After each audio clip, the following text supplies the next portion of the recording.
Oh iya, kalau misalkan banyak yang protes di belakang gue, yang nggak sengaja kepergok sama gue, bilang kayak gini, kenapa lu nggak bawa kasus ini ke ranah hukum? Jadi supaya lebih jelas siapa tersangkanya, siapa korban yang sebenarnya gitu. Biar nggak usah ada victim blaming lagi lah di sosial media kan. Kalau misalkan speak up di sosmed, itu kontranya lebih banyak daripada pro-nya gitu. Karena apa? Karena kalau udah masuk ke ranah publik, konsumsi publik, otomatis orang lebih banyak yang menghakimi daripada yang bersimpati atau minimal gak usah bersimpati. Mendengarkan aja tidak ada gitu. Hanya paling sedikit dari 100% itu cuma sedikit gitu. Kenapa? Kenapa nggak dibawa ke jalur hukum? Kenapa?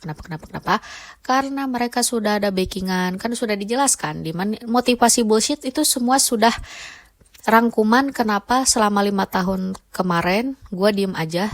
Padahal gue dihina-hina, dicaci maki, dan disenggol, disindir-sindir, bahkan teman makan teman gitulah. Jadi bahkan sampai ngehina-hina orang tua. Terus yang lebih ininya lagi, mereka belaga nggak ada masalah. Jadi malah nggak tahu malu, nggak tahu diri, ngobrol aja di depan gue gitu.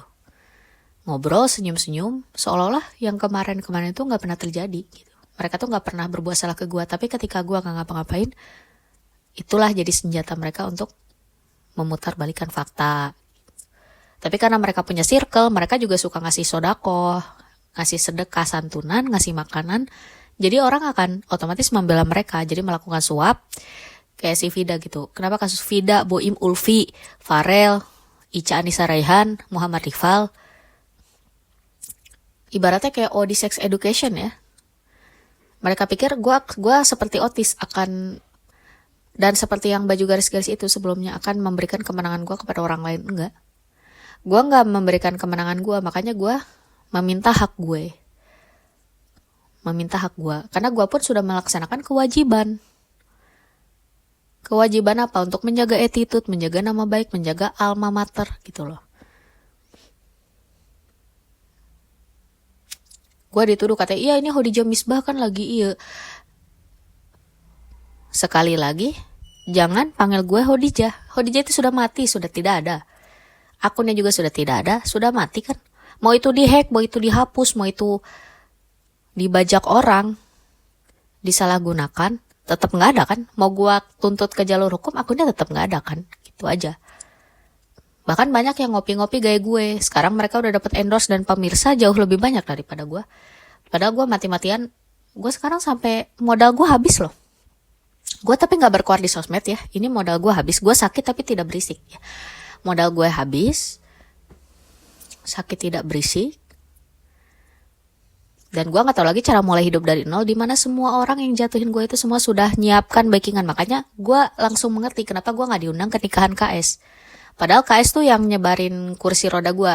Jadi istilahnya gini, bukan istilahnya, dia mengusik ranah pribadi gue. Sedangkan jadi dia menggumbar-gembor kesusahan gue ke orang luar pesantren. Sampai orang luar pesantren mantan gue, bukan mantan, gue gak mau nganggep si Ricky itu mantan, karena itu kan cinta SD kan. Bayangin, lu SD pacaran gitu. Ini kenapa jadi ke SD, gak apa-apa. Karena yang gue pacarin pun orang kaya gitu. Jadi gue juga gak mau nganggep dia mantan karena gak berfungsi gitu. Jadi yang kaya itu orang tuanya, bukan dianya mah yang miskin gitu. Ya kan lu dibilang matre, pokoknya bisa lah, mereka kena pasal perbuatan tidak menyenangkan apa. Nah takutnya mereka akan ngebalas pakai undang-undang ITE. Katanya undang-undang ITE udah nggak ada lagi. Ya namanya juga mereka udah ada backingan. Lu ngeles aja, lu lemah.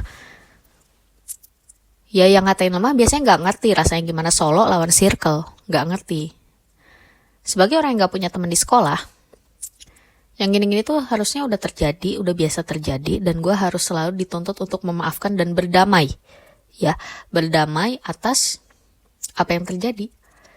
Berdamai ketika mereka pura-pura nggak tahu, kalau pura-pura nggak ada masalah apa-apa. Kayak misalnya ada masalah apa sama Teh Khadijah, karena kan gue dulu kalau di Kobong dipanggil Khadijah. Padahal orang luar pesantren itu taunya Siti. Dan gue menyesali banget sih gue sekolah di situ, tapi ya udah aja, karena kan ada plus minus. Jadi kayak ya udah nggak perlu disesalin lagi gitu. Dia disesalin untuk diri sendiri, makanya gue nggak pernah diwawar-wawar juga gitu. Intinya gitu, mereka udah ada backingan, jadi lu bayangin aja. Gue gak nyuruh lu bayangin, cuman udah kebayang sendiri lah. Lu menjarain orang yang udah punya backingan, jatuhnya sia-sia.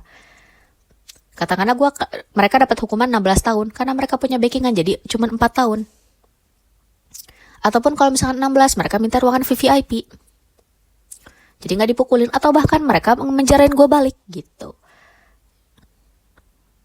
Mereka udah ngerti suap-suapan. Mungkin di Gontor diajarin nyuap tuh si Vida tuh. Diajarin suap-suapan gitu. Lo nggak takut undang-undang ITE? Harusnya dibalik nanya. Mereka nggak takut bermasalah sama gue gitu aja. Memang gue kelihatannya remeh, kelihatannya bocah, kelihatannya kecil. Bahkan omongan gue pun nggak pernah dipercaya sama semuanya. Dituduh tukang bohong. Tapi ujungnya apa? Semua yang gue omongin jadi kenyataan.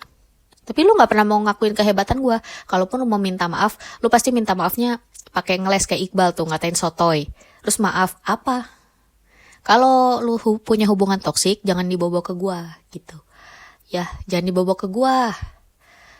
Misalkan, lu suka nonton bajakan, terus lu wawar-wawar, padahal lu sendiri pelakunya. Biasanya yang nuduh-nuduh gitu, itu dia sendiri sih. Padahal gue di sini adem ayem, gue di sini nggak ngapa-ngapain. Terus mereka nyuruh katanya gue move on aja, lo move on aja dari masalah itu. Loh, kan di sini nggak ada yang ngungkit masa lalu.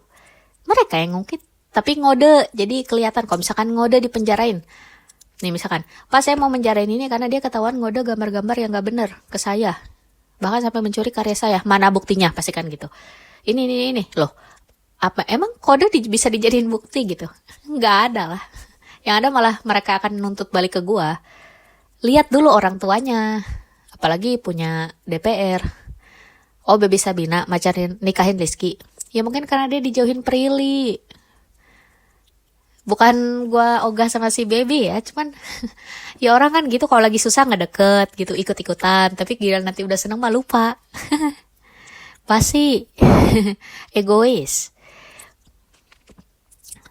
Bahkan gue sampai kayak gini, apa gue orang miskin kagak bisa menjarain orang kaya kan, kagak bisa menjarain orang kaya, orang miskin kayak gue mah apa atuh, dah aku mah apa atuh gitu.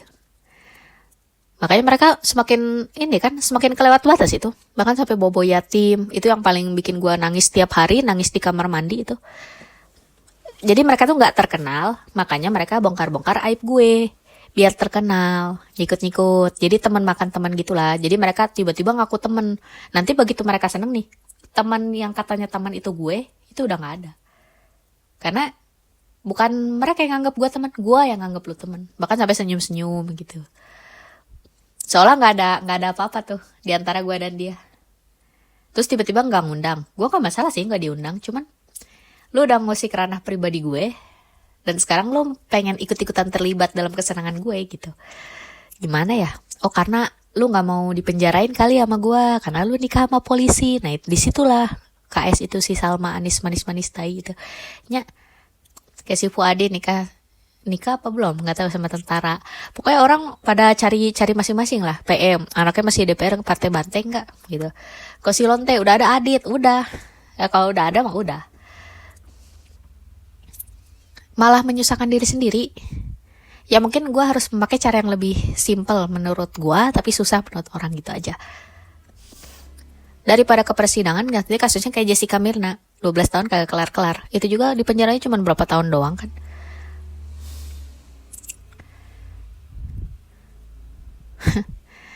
Gila, mau dituntut balik gue.